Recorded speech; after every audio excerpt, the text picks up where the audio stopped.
E aí, família, beleza? Ó, mais aulinha de literatura, hein? Tá com o cafezinho já aí pra acompanhar? Importante, importante, hein? Esse conteúdo nesse momento aqui que a gente vai tá abordando, né? Já encaminhando aí pro encerramento, pelo menos assim por agora, né? Dessa questão aí dos gêneros narrativos e tal. Nesse momento a gente vai estar vendo, né? Vai estar conferindo ali, relembrando algumas coisas e conferindo outras, vendo outras. Sobre a trajetória do texto do gênero narrativo, de gênero narrativo, beleza? Então, vai comentando aí o que vocês acham, tal, beleza? No final também eu vou deixar uma atividade para ser feita, beleza? E atualizar lá o Drive com a lista de exercícios. E é isso, vai interagindo, manda no WhatsApp, manda mesmo no vídeo, certo? Isso aí, não esquece do cafezinho. Melhorar só, seguinte. Tem um sujeito que é o Aristóteles.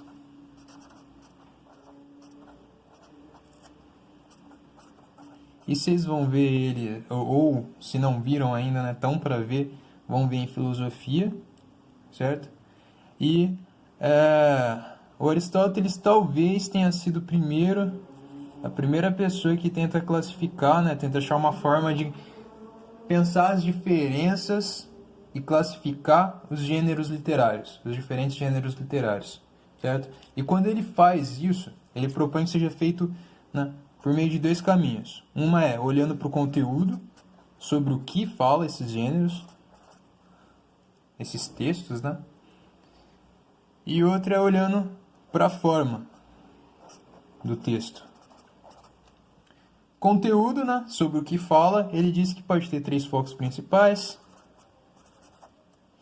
E podem ser as paixões, né? Pode estar falando sobre as paixões humanas. Quando ele fala as paixões humanas, não está falando assim só de um relacionamento amoroso e tal. Não, está falando das vontades, dos desejos, etc., né? Que são coisas bem humanas.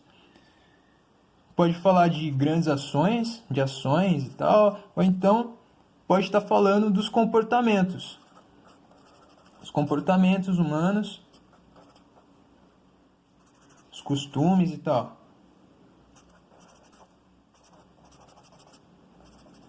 Beleza? Então você tem que considerar o conteúdo, por um lado, para pensar se um texto ele é dramático, se um texto é épico, beleza? E por outro lado você tem que pensar a forma. E quando você pensa na forma, né? Ele vai dizer o seguinte: o que eu tô falando forma, né? Vamos lembrar que volta lá na aula, né, de formas do gênero narrativo. Vamos lembrar que o gênero narrativo, por exemplo, é um texto que nem sempre apareceu aqui, ó, em prosa, certo? A preferência pela prosa no texto no texto do gênero narrativo é uma coisa bem moderna, né? Bem lá atrás, nas produções clássicas, tal, ele aparecia em forma de poema. Então eram poemas épicos, certo? Então, quando a gente está pensando na forma, aí o Aristóteles fala o seguinte, ó, a forma você pode pensar num texto que ele conta só, né, ele apresenta só a atuação de algumas personagens.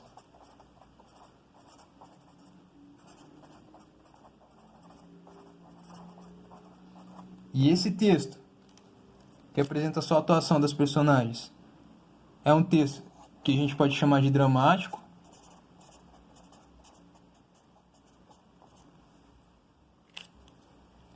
Ou então, a forma pode ser que ela venha, né, através de um poeta narrador.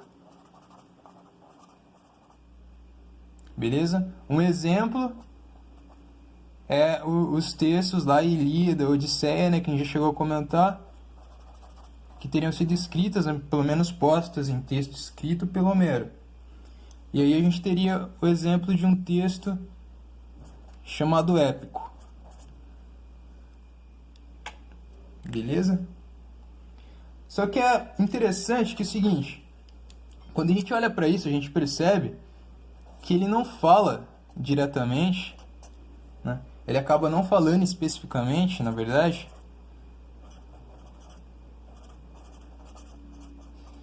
ele não fala da produção lírica.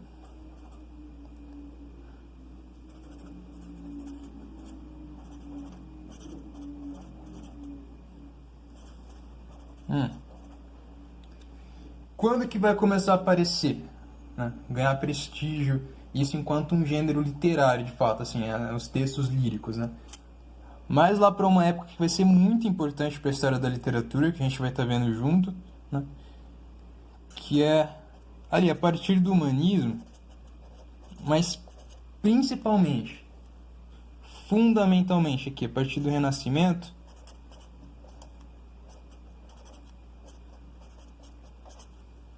Beleza? E aí eu tô falando ali, lá pro século XV, século XVI. Que aí a gente vai ter a produção, né, do italiano, que é o Petrarca. E algumas pessoas que vão se encantar, né, vão ser seguidores e começar a produzir o tipo de texto que ele fazia, que é uma produção lírica.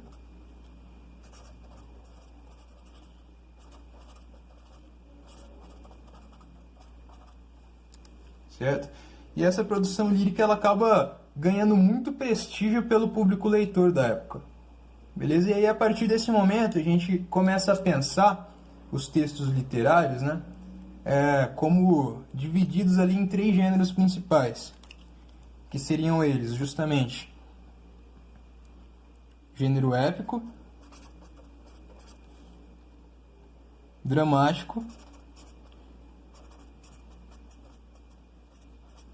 que a gente considera, né, principalmente essa distinção aqui que a gente vê que o Aristóteles faz, beleza? Para pensar o que é um gênero épico, um texto, né, que se vincula ao gênero épico, ou então ao gênero dramático. E além de épico e dramático aqui, gênero lírico. Beleza.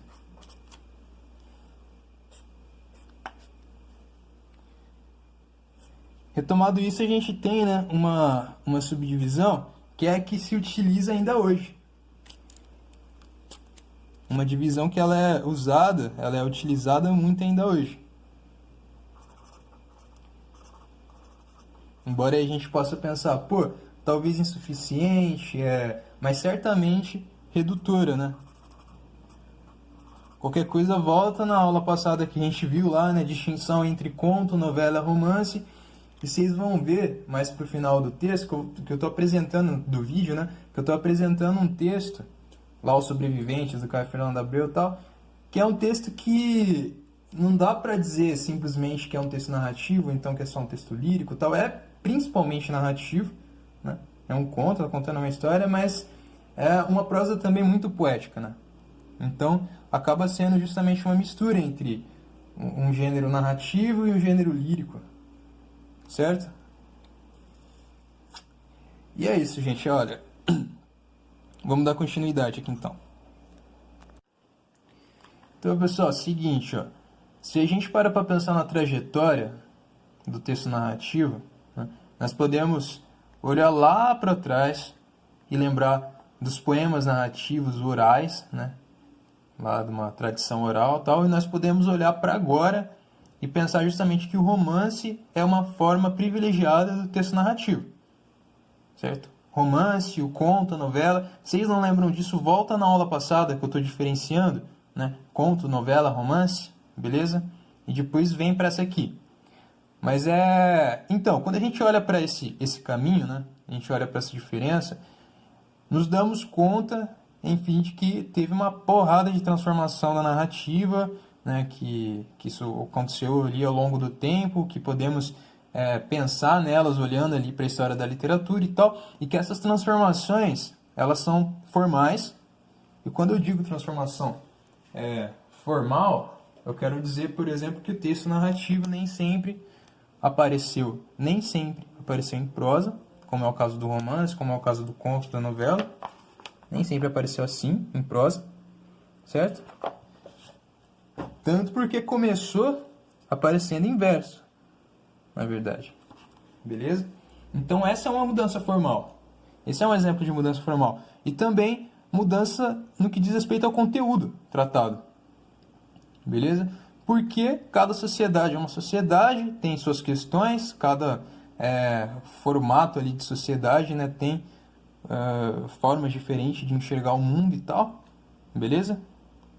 E aí se a gente para tentar identificar qual seria talvez, né, a primeira grande epopeia, assim, o primeiro texto épico, beleza? O primeiro texto narrativo, talvez a gente encontre isso aqui, ó.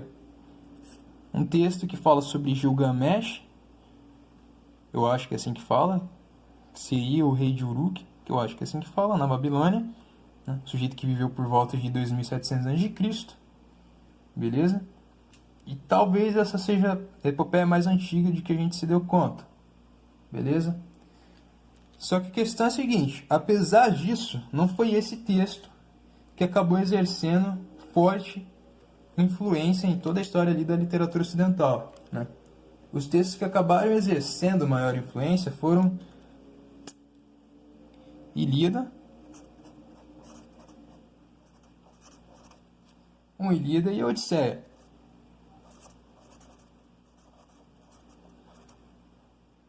Ambos textos, né, seriam atribuídos assim, um registro deles a Homero.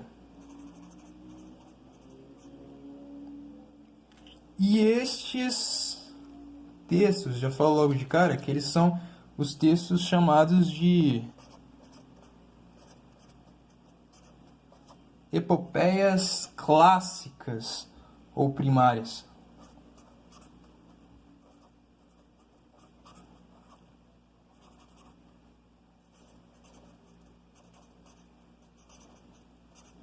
Beleza? Textos muito importantes ali para a história da literatura ocidental. Certo.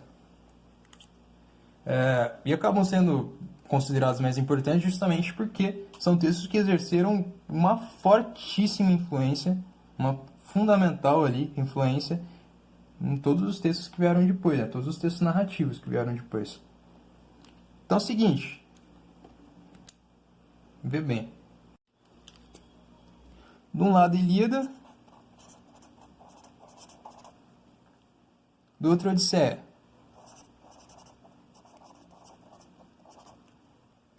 De um lado, né, na Ilíada,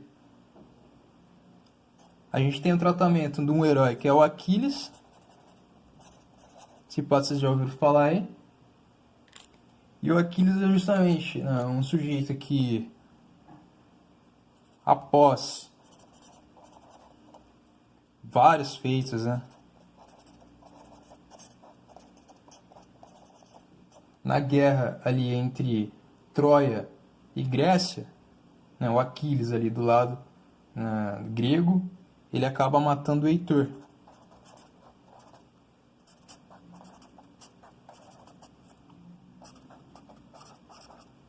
Que é o filho do rei de Troia.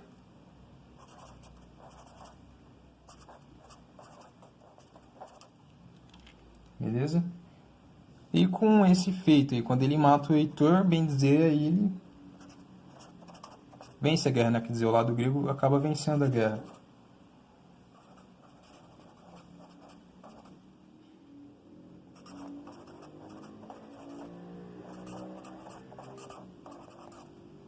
Beleza? Do outro lado, a Odisseia. Outro texto extremamente importante que conta a história de Odisseu. Odisseu, então, na forma latina, que é a mais comum, né, que a gente mais escuta, é Ulisses. Então, Odisseu, Ulisses, a mesma pessoa. Beleza? E conta a história dessa pessoa em busca de, após os acontecimentos aqui na Ilíada, narrados aqui na Ilíada, ele busca retornar da guerra de Troia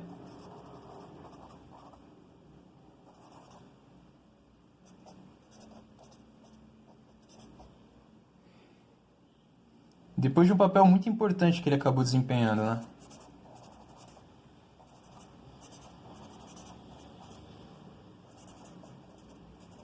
Muito importante porque é ele que acaba dando a ideia, uma ideia que ficou muito marcada depois, justamente, ele que acabaria, né, que teria dado a ideia de presentear os troianos com cavalos de madeira.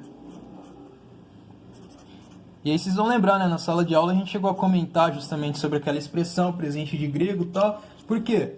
Porque aí foi a ideia do Odisseu, né? Não, beleza, vamos dar ali um cavalo de madeira, né? Enorme. A ideia seria justamente que os troianos olhariam para aquilo como uma forma, né? E pensariam assim, pô, os caras não querem mais treta, né? Vamos parar por aqui, já chega. E aí, na hora que eles colocarem o cavalo para dentro, eles colocam o cavalo para dentro do muro, aí sai uma porrada de grego e bota fogo na cidade, destrói, acaba de uma vez por todas com essa guerra, certo? Por isso aí, presente de grego, né? E aí é justamente isso, cavalo de madeira era um cavalo então oco, que estaria cheio de gregos que uma vez dentro, né, para dentro dos muros de Troia, sairiam do cavalo e acabariam de uma vez por todas com essa guerra. Então ele, depois desse grande feito, dessa grande ideia que ele deu, né, para a vitória do lado grego, ele buscando retornar da guerra de Troia, ele quer voltar lá para Ítaca, onde ele é rei.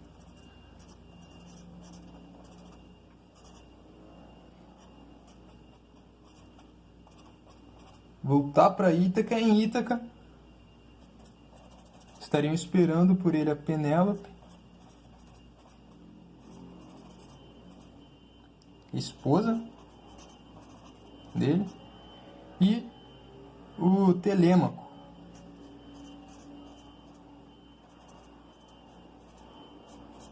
Seria o filho dele. Beleza? O único problema nessa história toda é que, enquanto ele tenta voltar para Ítaca, ele acaba tendo que enfrentar desastre atrás de desastre, né? Tenta voltar ali pelos mares, acaba tendo que enfrentar desastre atrás de desastre que são postos por Poseidon. Vocês já assistiram aí Percy Jackson, essas fitas aí, vocês vão manjar, né? Que seria o deus dos mares.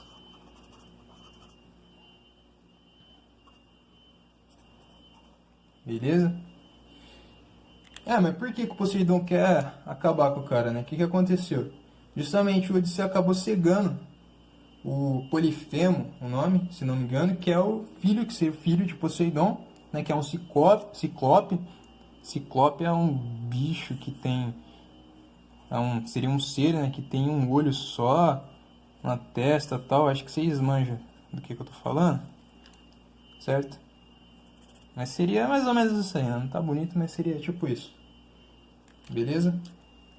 E nessa que ele tenta voltar então para Ítaca, o Poseidon vai tentando impedir a chegada dele, beleza?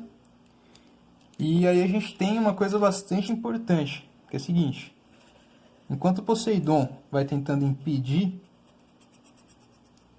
a chegada de Ulisses, de Odisseu, né, em Ítaca, o Odisseu, apesar de saber que vai estar aparecendo desastre atrás de desastre, que vai estar tendo dificuldade atrás de dificuldade, tentando impedir justamente a chegada dele em Ítaca,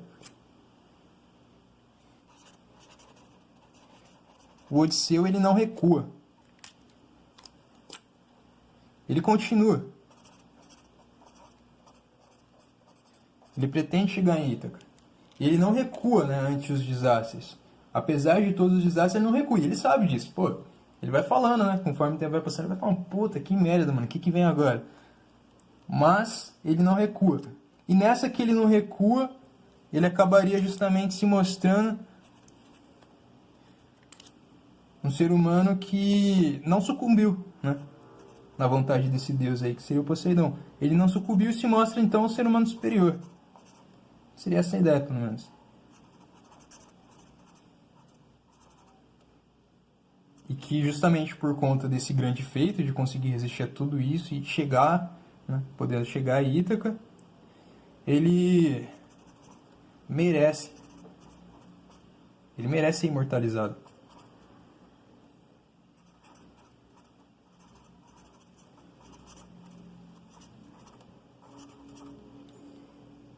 Beleza? Isso é uma fita bastante importante, né? A todo instante, assim, a gente tem essa clareza, tem essa certeza que o Odisseu é grego. E em sabendo que o Odisseu é grego, né, o que ficaria evidente, que ficaria evidenciado, seria justamente uma, né, nessa identidade, pátria aí e tal, seria uma espécie de superioridade mesmo do povo grego, né?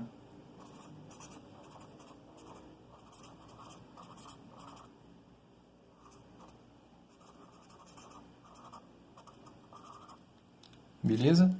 E outra coisa bastante importante que se a gente for olhar, pô, Deus Poseidon aí, ele tá putaço, né, mano? E ele quer justamente impedir o Odisseu de chegar a Ítaca. E nessa que ele tenta impedir, a gente vê, né, que os deuses nem sempre ajudam. Que eles podem ajudar, mas eles podem também o caminho do herói. Mas aí o que que muda? Pô, sei lá, foi com a tua cara, não foi com a tua cara? Foi com a tua cara, beleza, vai te ajudar, né? Não foi com a tua cara, então tu tá lascado. Certo?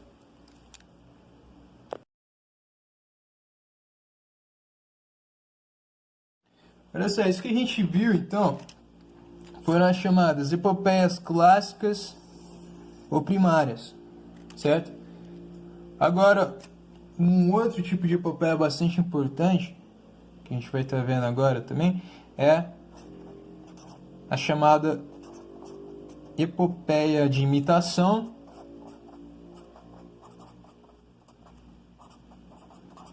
ou, adivinha, secundária.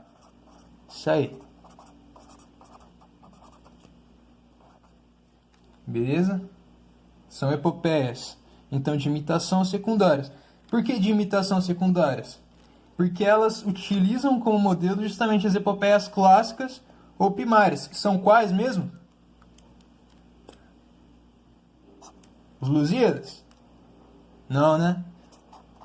Aqui, ó, Ilíada e Odisseia. Certo? Atribuídas a Homero? Isso aí. Beleza? Então, olha só, quando a gente pensa nessa epopeia de imitação secundária, a primeira que nós podemos pensar aqui, né, que foi escrita foi a Eneida. Bastante conhecida também, teria sido escrita ali entre 30 e 19 a.C., beleza? Por Virgílio. E é considerada justamente a epopeia nacional dos romanos.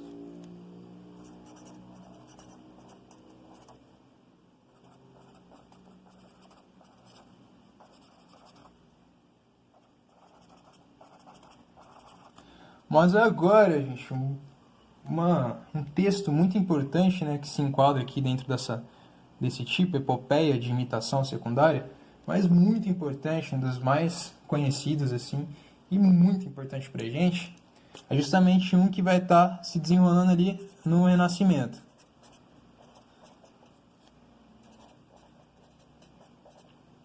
Beleza? Que é um momento muito importante para a história da literatura, a gente vai ver depois, literatura ocidental. E aqui no Renascimento, vamos ter um texto chamado Os Lusíadas.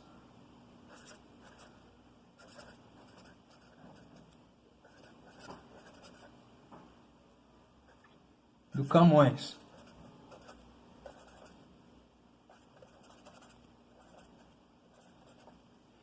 Beleza? Onde o herói, nesse texto, nessa epopeia, o herói é o Vasco da Gama. Aí vocês vão lembrar lá da aula de história e tal, né? Aquela intenção de alcançar as Índias ali, pá.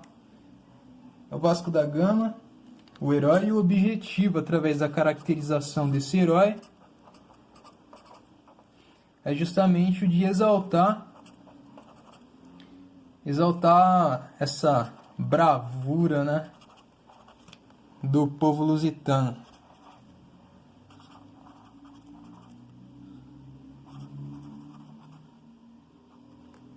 Beleza? Aí então os Lusíadas é considerado, né, a grande epopeia ali do povo português, certo? Vamos ver um trecho. Vamos ver um trecho do canto 5 dos Lusíadas agora. Isso aí, vamos partir aqui para a leitura de um trecho do canto 5 dos Lusíadas do Camões, beleza? E, de novo, ó, uma coisa bastante importante. Se tem a oportunidade aí de pausar, ler 2, 3 vezes, é um processo muito importante da gente estar fazendo, beleza? Lembrando que a primeira leitura é aquela de aproximar do texto, tal, saber do que vai falar, enfim. Nesse trecho aí, tenta fazer isso aí, beleza?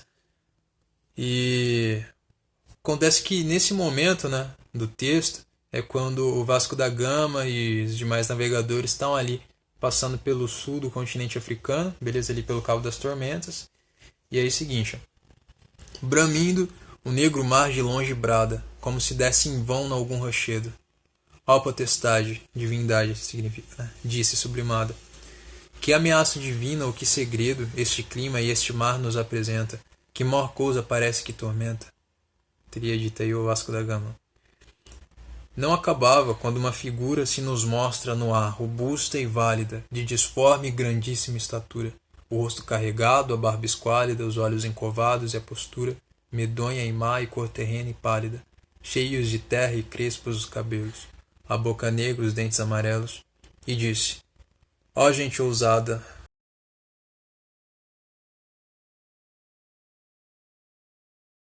mas se tantas, e por trabalhos vãos nunca repousas, pois os vedados términos quebrantas, e navegar meus longos mares ousas, que eu tanto tempo há já que guardo e tenho, nunca arados de estranho ou próprio lenho. Né? E aí aqui, ó, importante, esse aqui vedado, essa parte aqui sublinhada, né? Vedados términos quebrantas, né? Vedados términos aí seria fazendo uma referência, né, tipo a fim dos mares ali representado pelo Cabo das Tormentas, que fica localizado ali no sul do continente africano, beleza? E quebrantas é tipo tu vences, tu superas, tá? E essa outra parte sublinhada aqui no último verso desse trecho, nunca arados de estranho ou próprio lenho, aí seria essa figura gigante imensa aí, né, que é o gigante Adamastor, né? Aí baseado mesmo numa referência, né, direto às figuras mitológicas, né, uma figura mitológica assim. Ele estaria falando justamente, pô, vocês estão aí metendo louco, estão chegando aqui onde ninguém nunca antes chegou, né? Nunca arados aí seria nunca navegados antes. De estranho ou próprio lenho. Lenho aí seria uma metonímia. Aí vai lá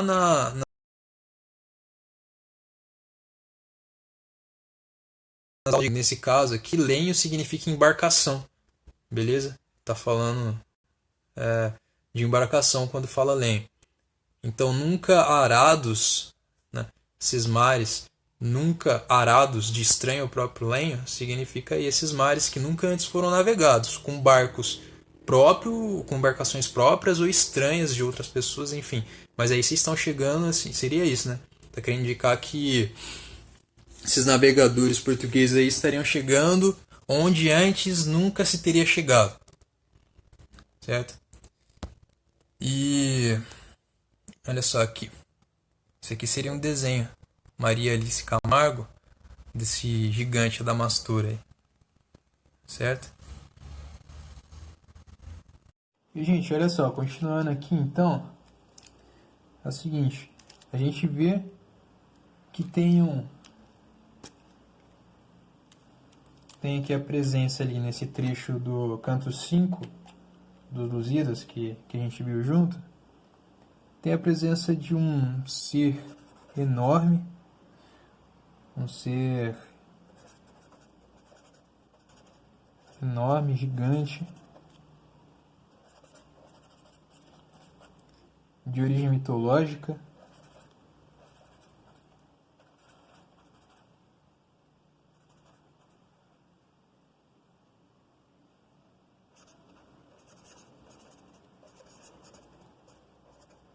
que é o Adamastor, certo?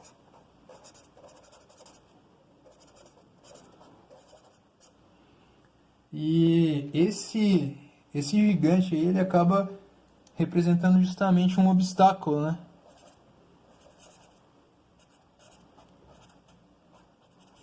Acaba representando justamente um obstáculo a ser superado, um obstáculo que deve ser superado.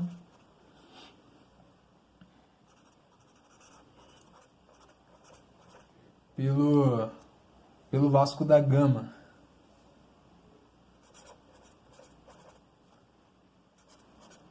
O Vasco da Gama, que seria justamente o herói aí nessa epopeia. Representando aí o povo português, né? Beleza. Então a gente tem essa questão aqui. E eu coloquei isso aqui, referente a esse trecho, porque ele acaba sendo bastante importante para a gente ver também como essa referência, né? Essa referência a seres mitológicos está presente o tempo todo. Não é só aí nesse trecho que a gente viu, mas ele está presente o tempo todo, essa referência está presente, né? E ela acaba indicando justamente uma busca, né, por ser fiel, assim, que o Camões tem em relação aos textos que inspiraram os Lusíadas. Então a gente vê aqui presente muito uma fidelidade. Uma fidelidade do Camões ao modelo da epopeia clássica, beleza?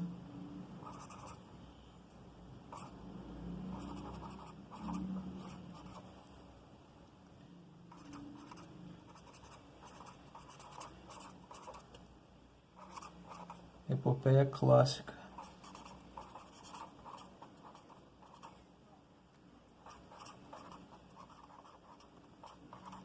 Que acaba configurando aí, então, os Lusíadas como, justamente como uma epopeia de imitação, beleza?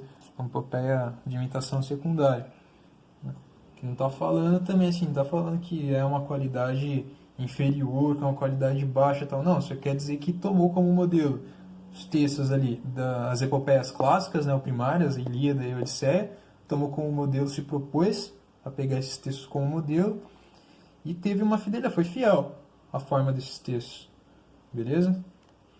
Então, justamente, né, tem ali inclusive a divisão, né, a divisão em cantos, beleza? Das partes do texto. Então começa ali, a gente vai ver melhor depois, né, quando a gente estiver vendo sobre Camões e tal, mas começa ali. Tem uma introdução, né, uma apresentação, tem um canto também as musas ali, né, que pede para guiar ali durante o processo de escrita do texto, depois uma conclusão, enfim. Então acaba seguindo rigorosamente assim esse modelo aí que começa ali com a Ilíada e com a Odisseia. Essa família, nesse momento eu vou pausar aqui, beleza? E dar uma continuidade no segundo vídeo aí para não ficar muito grande também, certo? Então a parte 2 aí acompanha.